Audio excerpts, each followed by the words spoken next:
It's, there's no benefit. Well, You get final cut anyway. So. I think. There's, these are traditional drills done in swimming for certain purposes. The reason that these drills are given in the triathlon space is to learn how to kick on your side, because supposedly you're going to be swimming on your side. The only reason to ever be kicking on your side is to learn how to hold your body tautly when you're on your side, because you spend a little bit of time on your side. So we do some kicking on our side in workout, right, David? But how much do we do? Not much. Not much. We do most of our kicking on our stomachs and on your back. You've got to learn to be completely taut in the water. Guys, the less you swim on your side, the faster you're going to be.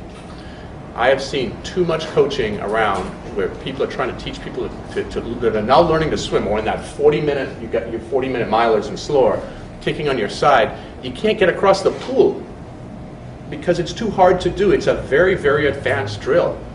So, and plus you spend your conventional wisdom, go ahead and spend 6 months drilling, and then you'll become a good swimmer. No, you become a good driller, not a good swimmer. So the drills that you need to do, you want the drills to do, guys? Get a snorkel, wear it, keep your body taut, stay aligned, get a pull buoy on, lock up your ankles, and learn to hold that position and swim like it. Those are your drills. You're actually swimming. Don't waste your time doing these sides and then the other side and then one arm switch and 3-second switch and all this stuff. Unless you have, by the way, now I'm putting this in context. If you have 15 to 20 hours a week or 32 hours a week like NC2A swimmers, we'll do those drills. How many of you guys have 32 hours a week to swim? Exactly, you don't. So you have to then assess what are the best pieces of the puzzle, because to you guys swimming is just a puzzle, it's a mystery. Okay, I can't, I can never piece these pieces together correctly. Well, what are the pieces I need and how do I put them together? And doing these types of drills, not necessary, not important.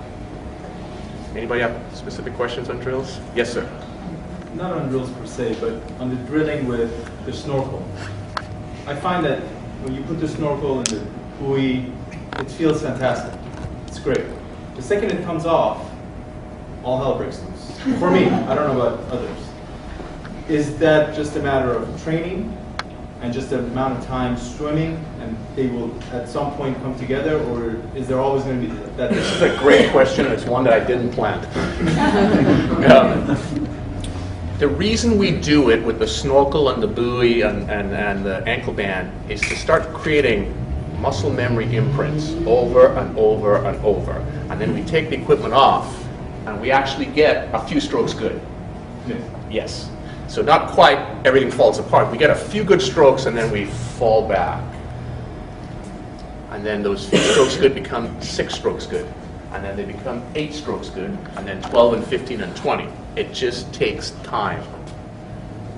I know you don't want to hear this, guys. Are you ready for the number? It's going to take you 2 years to become an okay swimmer. Just an okay swimmer. What frequency? What frequency? Swimming 3 times a week. Here's the word underlined. Consistently. And out of those 3 times a week, 2 workouts need to be 75 to 90 minutes. Triathletes do not swim enough in general, and you don't train hard enough. Ouch, I know, it's hard. Kind of right to the, you swim, and the reason is, part of the reason is it's difficult to do. It's very, very difficult to swim hard compared to running and riding. And the reason is you got this 90% subsidy sitting there. You're already managed. You have to actually work a lot harder to swim hard. So, I have okay. a question. Yes. So no drills, no this, no that. So what do you put in that 70 to 90 minutes?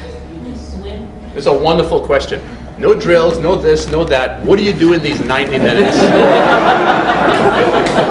This is and it's on the list.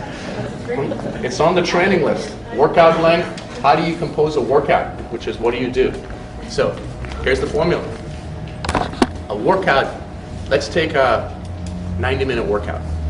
if you're serious and you want to improve your swim, what was this talk? Improve your swim massively, right? You want to improve your swim massively, you need to have at least one 90-minute workout a week. And here's what your 90-minute workout's going to look like. And I'm going to make you a 22-minute swimmer for a mile, 25 minutes, for this little set that I wrote down. You're going to warm up for about 20 minutes, doing various things. 10 minutes of just easy swimming. I'm going to spend another 10 or 15 minutes doing some technical things. And technical things would mean pull buoy, snorkel, ankle bands, mechanics of swimming, but swimming.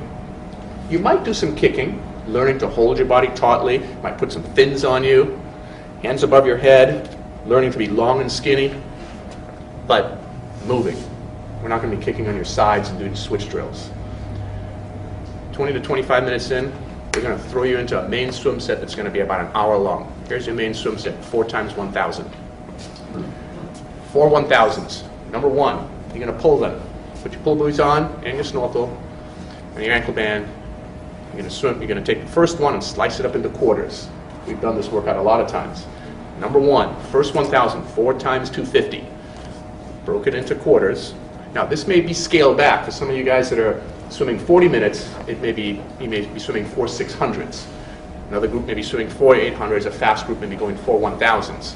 But I did the thousands because it's numbers of 10 and it's easy to do the math. Number 1, you break it into quarters, 4 times 250. Take about a 20-second break between each one, and you're progressing output. 70%, 75%, 80%, upper aerobic in the last one, 85 to 88%. Okay? Somebody's already going, wait till you get to the rest of it. That's number 1. Gear off. Number 2, 10 times 100. That's your second 1,000. On the fastest interval you can go on, that gives you 3 to 7 seconds rest. 85 to 88% heart rate the whole way. It's an interval that's miserable. I call it the shit and go interval. You come in, you touch the wall, you look at the clock, and you go, oh shit, I gotta go. And you're off. Move on. And you're on that edge. You're on that waffling edge of 85, 88% where you're barely in the aerobic zone, touching on the anaerobic line. That's the end of 2 of them. Number 3, 2 times 500. Pulling. Back to the buoy, back to the snorkel. We bring the heart rate back down. We go at 75%. We make it mechanics. Focus on good form. 2 of them, 30-second break between each one. Number 4, equipment comes off. Back to 10 100s. This time we take 30 to 60 seconds rest between each one, and we're swimming at 90% output the whole way. Fast. Real fast. You get done, your knuckles are dragging on the ground, but you've had a key foundational workout that you need to have one of those every single week in your training season. And if you train with us, you'll have 2 of them a week. Yes? Is there an advantage to the 50-meter versus 25-meter? Great question. I'm going to come back to that in 1 second. Is there an advantage to the 50-meter pool versus swimming short course? I would prefer that all of you guys in here swim in a short course pool, if you can. Now, conventional wisdom is long course, I can work on my mechanics better and so on, and that has good application to it. But here's why short course pools at your level are better. Every time you push off the wall, providing you do a very good push off, you get your hands above, you get your body taut, chin down, and you're in this position. This is the long, skinny, taut position. Those first 2 or 3 strokes are perfect. On that, you've got big momentum, you're lined up well, everything's perfect.